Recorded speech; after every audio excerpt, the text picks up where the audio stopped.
आप सभी सुन रहे थे ग्रंथ इष्टोपदेश में आचार्य भगवान पूज्यपाद स्वामी भव्य जीवों के लिए कल्याण का मार्ग प्रशस्त करते हुए आगे बढ़ रहे हैं। इस प्रकार से उन्होंने भव्य जीवों को जागृति करते हुए कहा कि हे जीव, तुम अपनी दृष्टि हमेशा संसार और संसार के पदार्थों में लगा रहे हो। ये तुम्हारी ये सोच जो संसार के पदार्थों की है, ये कभी ना तो पूरी हुई है और ना कभी पूरी होने की उम्मीद है। अनादि काल से तुमने क्या पाया? वह संसार के विनाशिक पदार्थ, ठीक है ना। जो भी पदार्थ सब कैसे हैं? विनाश होने वाले हैं। और विनाश होने वाले पदार्थों को एकत्रित करते हो और बाद में फिर छोड़ते हो, ठीक है कि नहीं। पहले तो धन कमाने के लिए सारा जीवन लगा दिया, अंत में जब समय निकल गया, बुढ़ापा आ गया, अब क्या करना? बोले इसको बंटवारा कर दो, ठीक है। जो भी इकट्ठा किया सब बांट बूट करके इधर उधर दे दिया और आगे चल पड़े, रास्ता आगे का निकल पड़ा। इस प्रकार से एक खाली इस भाव की नहीं, भाव की यही कहानियां हैं। एक भाव की चीज दूसरे भाव काम में नहीं आती। आज तुमने सारी संपत्ति इकट्ठी कर लिया, अब यहाँ से हो सकता धर्मात्मा जीव हो, जैन समाज में रहने वाले हो, भगवान की भक्ति आराधना साधु संतों की आराधना कर लेते हो, तो इतना तो पक्का है कि स्वर्ग में जाओगे।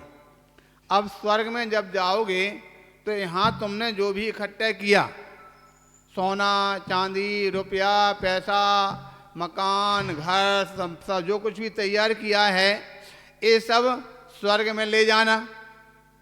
वहाँ आपके कितने काम में आएगा? नहीं, कदाचित अगर ले भी जाओ तो वहाँ पर कोई काम में आएगा क्या? स्वर्ग की चीज, यहाँ की चीज स्वर्ग में काम में आने वाली नहीं है, और स्वर्ग की चीज यहाँ पर भी प्राप्त नहीं होने वाली है। स्वर्ग वाली चीज स्वर्ग में ही रह जाती है, ठीक है। अगर हो सकता कोई जीव मनुष्य से तिरंज बन जाए तो तिरंज में यहाँ से जाने के बाद वो भी किसी काम में नहीं आने वाली है। जिस गति की है उसी गति तक सीमित रह जाती है। सभी जानते हैं कि जो भी हमने एकत्रित किया है सब छोड़ना है, लेकिन फिर भी उसमें इतने मोहित होते रहते हैं कि अपना हित और अहित सब कुछ भूल करके और उसी में ही लगे रहते हैं। इस प्रकार से यहाँ आचार्य भगवंत कल यहाँ बताया था, क्या बोलते थे? आयुर्वेदी क्षयकर से हेतुम काल से नरगमम। हे भव्य जीव, तुम आयु तो तुम्हारी बढ़ रही है, धीरे धीरे धीरे धीरे निकट में क्या रहा? बुढ़ापा, ठीक है। लेकिन फिर भी तुम अपनी संपत्ति को, अपने व्यापार को फैलाए जा रहे हो। जितना व्यापार तुम्हारा फैल रहा उतनी इनकम हो रही है। उस इनकम को प्राप्त करके बहुत खुश हो रहे हो, लेकिन ध्यान रखना, तुम इनकम कितने भी कर लो, लेकिन समय तो तुम्हारा उसको छोड़ने का आ रहा। जब छोड़ना है तो वो दो प्रकार से छोड़ना होता, एक छोड़ा जाता और एक छुड़ाया जाता, ठीक है। कौन सा श्रेष्ठ है? छोड़ना श्रेष्ठ है कि छुड़ाया जाना श्रेष्ठ है?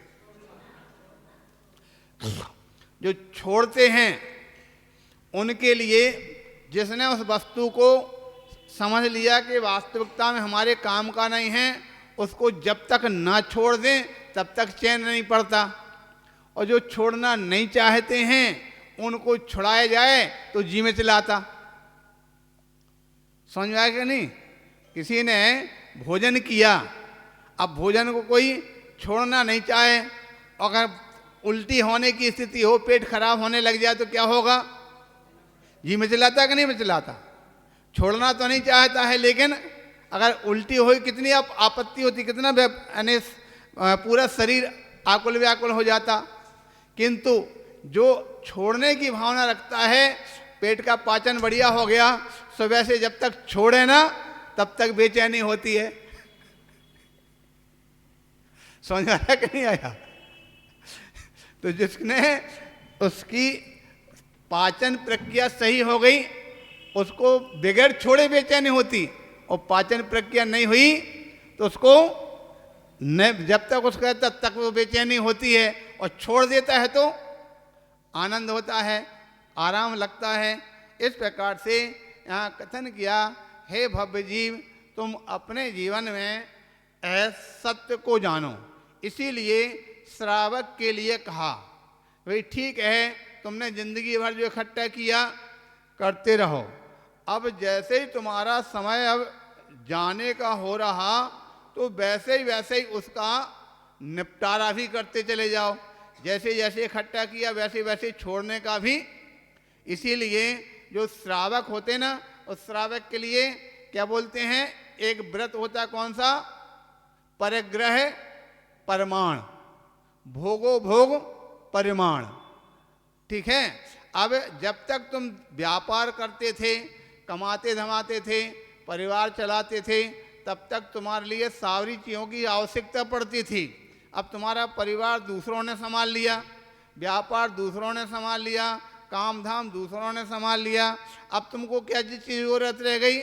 बस खाना पीना तो चाहिए, एक टाइम दो टाइम का खाना। तो उस खाने के लिए जितने में तुम्हारी ज़िंदगी के दिन चल जाए, उतनों को अपना परिग्रह का प्रमाण कर लो, उतने भोगोभोग की सामग्री निश्चित कर लो। अभी तक जब दुनिया में जाते थे, शादी संबंध में जाना, यहाँ जाना वहाँ जाना, तो विभिन्न प्रकार की चीज़ें 56 भोग चलते थे। अब घर पे रह करके कहीं जाना हो नहीं पा रहा, प्रकार से अब सीमित कर लो, हम इतनी चीज़ें लेंगे, इससे ज़्यादा।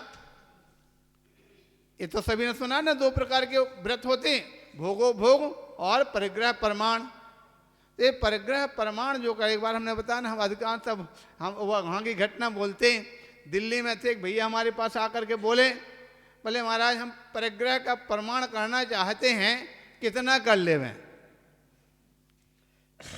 जब उन्होंने हमसे कहा तो हमने ऐसा करो 6 खंड का कर लो ना। आप लोग हंसने लगे ना। उसी प्रकार वो भी खूब जोर से हंसे, बोले अरे महाराज 6 खंड की बात कर रहे हैं। तो हमने कहा हाँ, 6 खंड का परिग्रह प्रमाण नहीं होता क्या? नहीं होता क्या? अरे क्यों? चक्रवर्ती जो होता है, चक्रवर्ती का 6 खंड का प्रमाण होता है कि नहीं होता? चक्रवर्ती का प्रमाण बना के चलता कि नहीं चलता? जिसका जितना है अपना उसका उतना तो प्रमाण कर ही सकते हैं। ठीक है, इसीलिए हमने कहा कि जब तक जियो तो राजा बन करके जियो। ठीक है, जब तक संसार में रहते तो राजा बन करके रहो, और जब संसार से जाने का अवसर आवे तो महाराजा बन करके जियो। समझ आ गया कि नहीं आ गया? जब तक संसार में तब तक राजा बन करके जियो, और जब जाने का अवसर आए तो महाराजा बन करके जियो।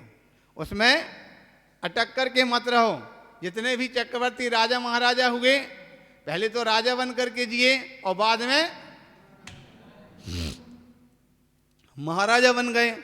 इसी प्रकार से आप सब जो श्रावक हैं, जब तक घर में रहो तो श्रावक बन करके रहो, श्रावक श्राविका बन करके रहो, और जब जाने का अवसर आए तो अब महारानी नहीं, माता जी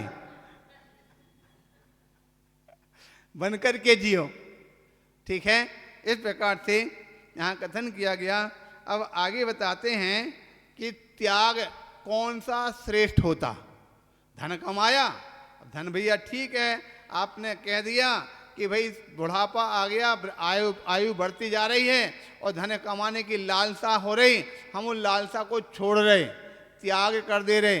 तो त्याग कैसे करना है? तो ज़्यादातर लोग इस प्रकार से त्याग जो करते हैं ना, वो आकर के अच्छा ठीक है किसी ने वह मंदिर में लिए दान दे दिया, उस समय क्या वो विचार करते हैं? किसी ने 5,000 रुपये दान किया तो 5 लाख कमाने की भावना रखते हैं। किसी ने 5,000 की बोली ली, महाराज आशीर्वाद दो, हम इसी प्रकार से बोली लगाई, पैसे खर्च करते रहें और खूब कमाते रहें। बोले ऐसा तुम्हारा दान, ऐसा तुम्हारा त्याग, ये त्याग श्रेष्ठ नहीं है। जो कमाने की भावना से अगर त्याग किया गया वो आपका त्याग श्रेष्ठ नहीं है। कौन सा श्रेष्ठ है उसको पढ़ते हुए आगे 16 नंबर के श्लोक में यहाँ पर बताते हैं, त्यागाय श्रेयसे वित्ते, त्यागाय श्रेयसे वित्ते,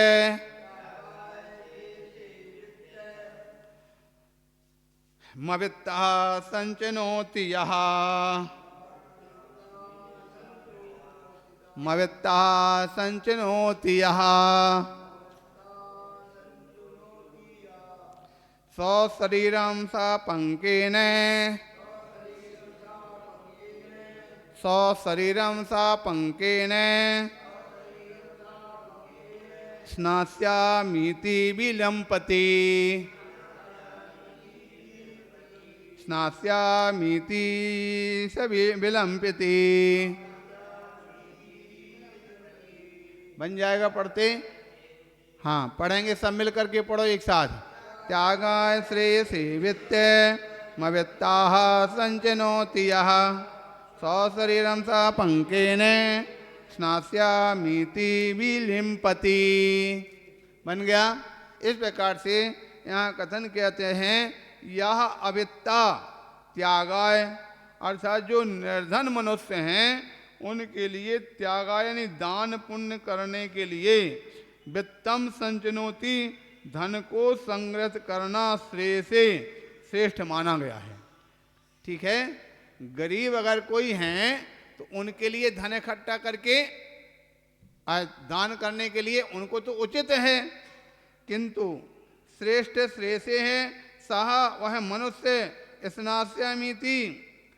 इस प्रकार से कहते हैं आपके पास जो धन है उसको त्याग करना तो श्रेष्ठ है, लेकिन अगर कोई सोचता है कि मैं जो है धन इकट्ठा कर लूं, पहले इकट्ठा कर लूं, बाद में फिर सारा त्याग कर दूंगा, दान कर दूंगा, तो इस प्रकार से जो सोच रहा है उसका सोचना उसी प्रकार से है। कैसे? तो कहते हैं स्नास्यामीति इति स्वशरीरम पंकेन विलंपति। ये कहते हैं मेरे लिए नहाने तो जाना ही है, नहाने के लिए तो जा ही रहा हूं, उसके पहले कुछ कीचड़ और लपेट लूं। ठीक है, नहाना तो है तो सब धुल जाएगा, उसके पहले और लपेट लें। उसका इस प्रकार से धन कमाना इस प्रकार का होता है। समझ में आ गया? कहने का तात्पर्य यह है कि व्यक्ति जो है त्याग करना तो श्रेष्ठ है, लेकिन त्याग के लिए और इकट्ठा करना ये श्रेष्ठ नहीं होता है। आपके पास जो है उसी में से त्याग करना का भाव रखना चाहिए, यही सबसे बड़ा श्रेष्ठ दान होता है। और निश्चित रूप से इस बात को आपको अच्छी तरह जानना चाहिए कि कई स्थानों पर हम देखते बहुत सारे ऐसे लोग हैं जो अपना धन कमाते हैं जो भी, तो उसमें अपना कुछ ना कुछ परसेंट निकाल करके रखते हैं कि इतना परसेंट हम कहीं ना कहीं दान में लगाएंगे। कोई अपने मंदिर में लगाते हैं, कोई जनवाणी के लिए लगाते हैं, कोई अपने आहार दान, औषधि दान इत्यादि में लगाते हैं। तो इस प्रकार से जो दान इत्यादि में लगाया जाता है उसके लिए कहा गया कि भाई आपका त्याग करना तो श्रेष्ठ है, लेकिन और इकट्ठा करने की भावना रखना ये श्रेष्ठ नहीं कहा गया। इस प्रकार से यहाँ पर आचार्य भगवंत आप सबके लिए संदेश देते हुए कह रहे हैं। यानी कहने का तात्पर्य है जो धन से रहित त्याग करने के लिए धन का संचय करना श्रेष्ठ मानते हैं, वे ऐसा सोचते हैं कि स्नान तो करना ही है, थोड़ा सा कीचड़ और लपेट लें। ऐसा ये सोचना, ऐसा ये करना, ऐसा ये विचारना, ये सभी उचित नहीं है। इस प्रकार से यहाँ पर आचार्य भगवंत के द्वारा संदेश सबके लिए दिया गया है, ऐसा जानना चाहिए। इस प्रकार से यहाँ पर आचार्य भगवंत भव्य जीवों के लिए एक एक कदम पर सचेत रहने की बात करते हैं। अभी ऐसा कोई सोच सकता था क्या? भाई हमको लगता हमेशा से यही सोचते आ रहे हैं, हम खूब कमाएं और खूब दान करें। हर व्यक्ति की धारणा भी ऐसे ही है, खूब कमाएं और खूब दान करें।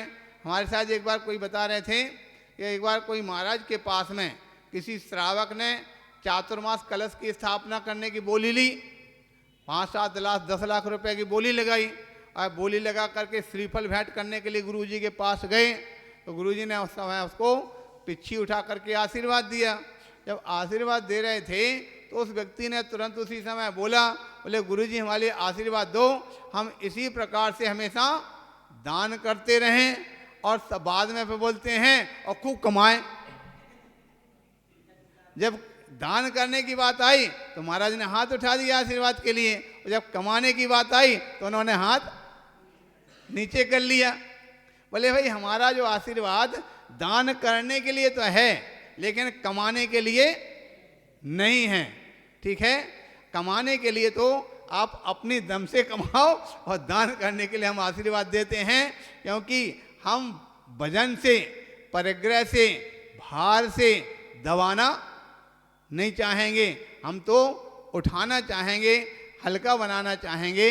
तो वही बात जो बताई हमने कि जब तक जियो तो राजा बन करके जियो, और जब जाने का अवसर आवे तो राजा के स्थान पर महाराजा बन जाओ।